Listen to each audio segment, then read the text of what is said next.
안녕하세요. 성도 여러분 반갑습니다. 153 성경 통독 오늘은 124일차 되는 날입니다. 이제 한 달 남았습니다. 마지막 153일까지 우리 함께 이 통독을 잘 완수할 수 있기를 바랍니다. 오늘은 누가복음 11장, 마태복음 13장, 그리고 다시 누가복음 8장, 마가복음 4장과 5장, 마태복음 10장과 14장, 그리고 마가복음 6장을 읽게 되는데요. 아무래도 이 공관복음서는 동시대를 경험한 제자들, 그들을 통하여서 남겨진 글이기 때문에 같이 이렇게 좀 왔다 갔다 하면서 읽게 되는데요. 그럼에도 이런 역사적인 순서에 따라서 통독하는 일 가운데 우리에게 은혜가 있기를 바랍니다. 먼저 누가복음 11장인데요. 예수님께서 제자들에게 기도를 가르쳐 주시죠. 예수님께서 가르쳐 주신 기도의 모든 기도의 내용과 문장과 단어가 다 소중하지만 무엇보다 예수님께서는 기도할 때에 하늘에 계신 아버지를 향한 기도라는 방향성을 분명하게 우리는 기억해야 될 것입니다. 당시에는 많은 철학적 스승들과 종교적 스승들과 이런 스승들에게는 제자들이 있고, 제자들은 스승들의 정신을 이어받으려고 그렇게 다니면서 교육을 받고 말씀을 받고 하는 것이 일반적이었는데요. 예수님의 제자들은 예수님께 구한 것이 바로 기도를 가르침 받기를 원했죠. 기도. 네, 이 기도라고 하는 것은 이 간절한 요청의 마음을 담은 것인데요. 그런데 제자들이 보통은 간절한 마음의 요청을 구하는 기도를 일반적으로 해왔을지 모르겠지만 예수님께서는 하나님의 뜻을 구하는 기도로 그렇게 제자들에게 가르쳐 준 것을 볼 수가 있습니다. 하나님께서는 간절한 기도를 외면하지 아니하시는 아버지이십니다. 기도하는 자에게 예비하신 완전한 선물, 바로 성령을 부어 주시게 되는데요. 14절부터 나오는 귀신과 바알세불의 조롱 속에서도 성령의 능력으로 이 악한 영들을 주관하는 현실적 삶을 완전히 깨끗하게 청소해버리는 그러한 능력을 보여주고 있습니다. 우리의 마음은 비어질 수가 없습니다. 성령으로 채워지면 악령은 떠나게 되어 있습니다. 악령이 들어와 자리를 잡으면 성령이 함께하지 아니하실 것입니다.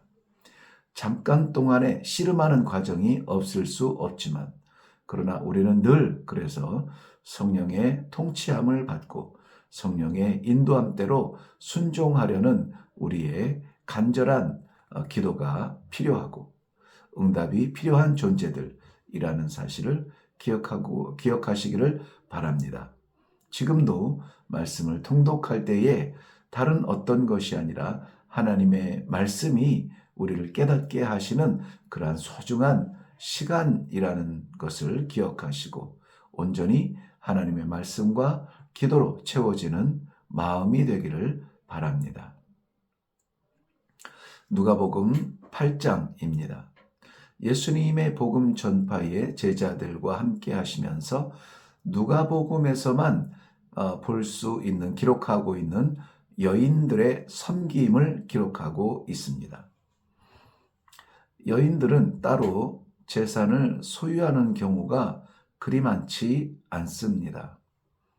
그리고 설령 있다 할지라도 많은 재산은 아니겠죠. 그러나 본문에서 보여지는 여인들의 섬김은 소유로 섬기고 있음을 보여주고 있습니다. 자신이 무엇을 가졌든지 간에 가지고 있는 그 소유로 말입니다. 나아가서 소유뿐만이 아니라 갈릴리에서 십자가의 자리까지, 그리고 마지막 그 부활하신 무덤의 현장까지 늘 예수님의 곁에서 복음의 동역자로 자신을 드린 모습을 볼 수가 있습니다. 우리가 소유한 것 중에 가장 가치 있고 아름다운 소유는 바로 우리 자신이죠. 재정적인, 물질적인 얼마의 숫자로 헌신했다고 해서 우리가 만족하기보다는 다드리지 못하는 안타까움으로 우리 자신을 하나님께 내어드리는 아름다운 섬김, 이런 것은 정말 하나님을 기쁘시게 하지 않을까, 그렇게 생각이 되어집니다. 심지어 로마 카톨릭에서는 막달라 마리아를 사도의 반열에 올려놓고 숭배하기도 하는데요. 이름이 다양하지 않은 문화 속에서 출생이나 사는 그 지역을 붙여서 사람을 구별하는 풍습이 있는데요. 갈릴리 티베리아 지역 막달라 동네에서 온 마리아라는 뜻이 바로 막달라 마리아를 설명해주고 있습니다. 마가복음 4장입니다. 3개의 비유와 1개의 기적을 담고 있는 본문인데요. 먼저는 씨 뿌리는 자의 비유에서 씨가 하나님의 말씀이라면 이 씨는 언제나 동일하여서 변하지 않는 것을 미리 우리는 인식해야만 합니다.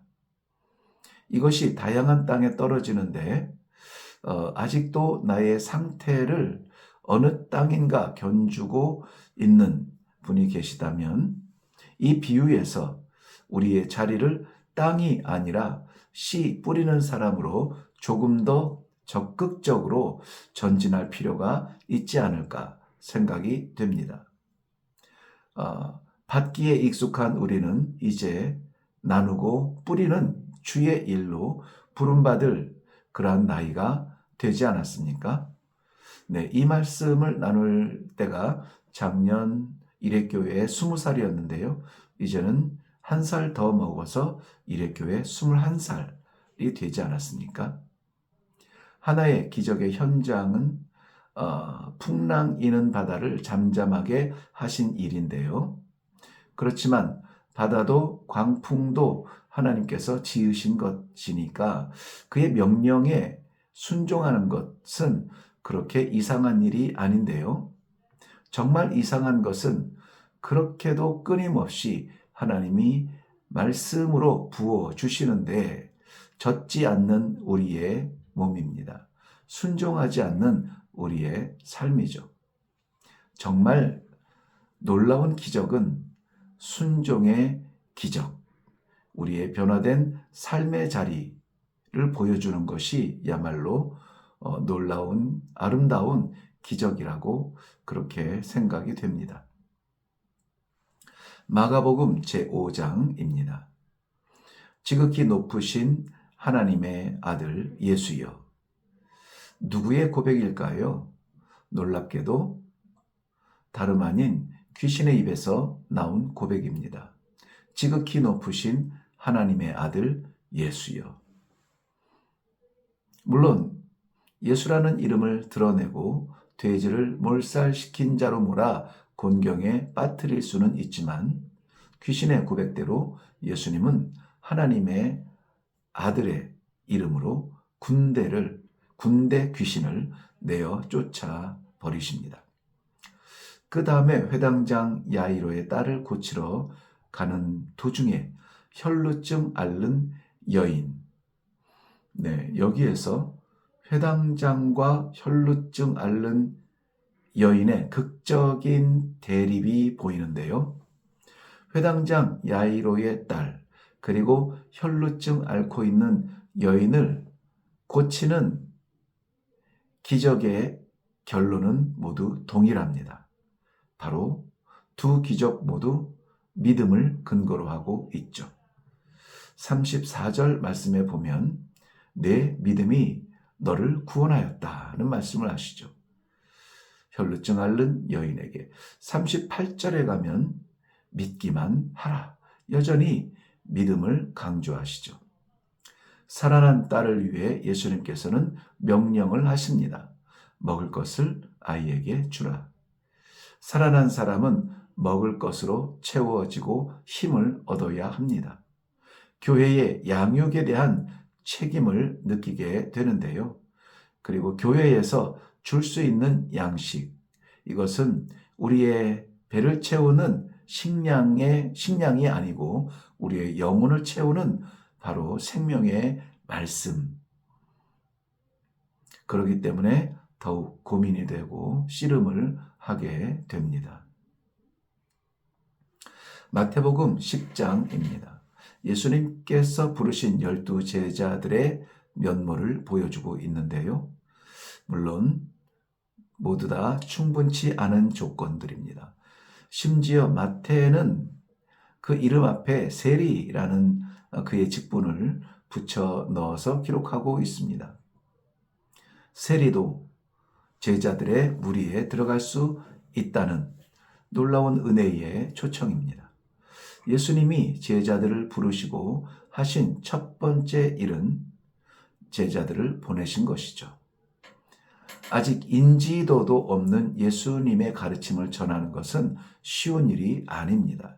당시에 유명한 스승이나 철학자들의 그러한 가르침을 전하는 것은 즐거운 일이겠지만 말이죠. 그렇지만 예수님은 아직 준비되지 않은 저들을 보내십니다. 16절 이후에부터 보면 그 일이 얼마나 어려운 일인지 예수님도 이미 잘 알고 계셨죠. 그래서 이렇게 말씀하십니다. 양을 이리 가운데 보내는 것 같구나. 그래도 어떻게 합니까? 가야만 했습니다. 이리가 양을 삼키는 것, 세상에 당연한 야생의 이치입니다. 그런데 그 양이 복음으로 무장했다면 이야기는 달라집니다. 역전이 되는 것이죠. 세상의 이치에 역류하는 것이 신앙입니다. 순리의 익숙함과 편안함에 머물지 않고 역류하는 담대한 사람이 된다는 것, 바로 믿음으로 되는 일입니다. 예수님이 주시는 말씀의 검으로 가장 먼저 잘라야 하는 것은 안전하고 편안한 자리에 머물기를 원하는 우리의 안전띠입니다. 마태복음 14장입니다. 세례 요한의 죽음이 기록되어져 있는데요.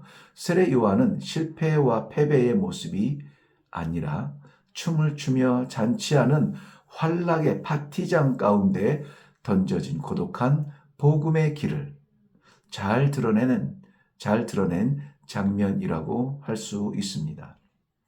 예수님은 멈추지 않았습니다.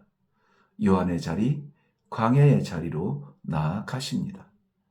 아니, 춤과 노랫소리에 빠져있는 광란의 자리를 떠나 가시는 것이죠.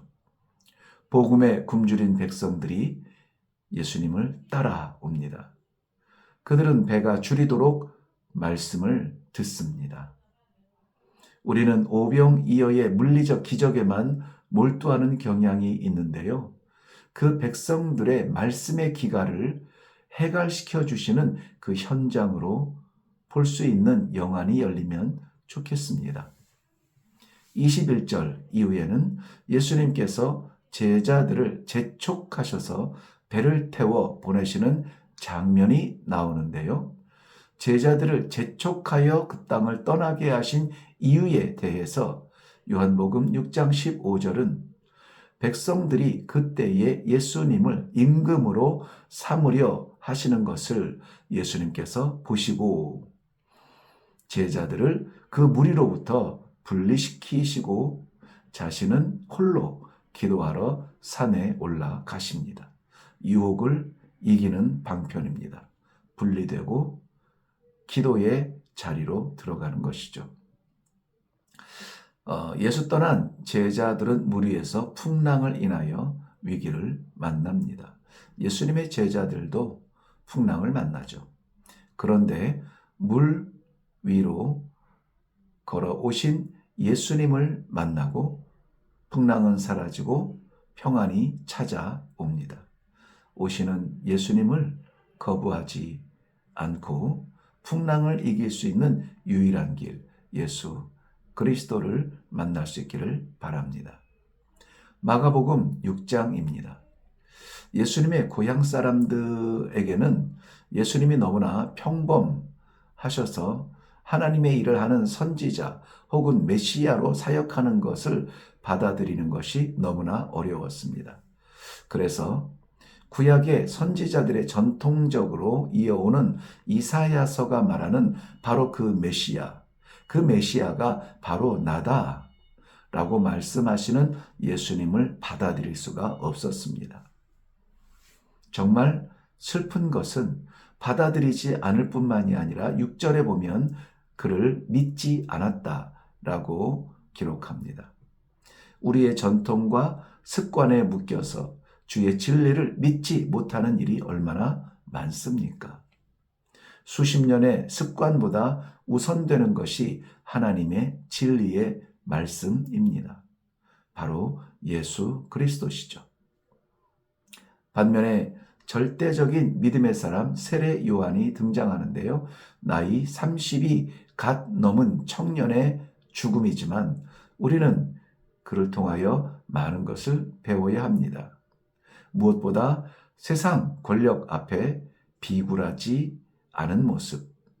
많은 사람들이 세상 권력의 도구의 물질 앞에 쫓아 복음대로 살지 못하는 것을 볼 때에 안타까운 마음으로 우리는 기도의 능력을 의지해야 할 것입니다. 아니면 어느새 그들의 뒤를 따라가고 있는 자신을 볼 수밖에 없을 테니까 말입니다. 오늘도 말씀을 사모하는 성도들이 세상의 시류에 쫓아가지 아니하고 마지막 권력의 자리 앞에서도 복음 중심의 성도의 능력을, 그 권세를 나타낼 수 있는 당당하고 담대한 믿음을 보여줄 수 있기를 주님의 이름으로 축복합니다. 오늘도 수고하셨습니다.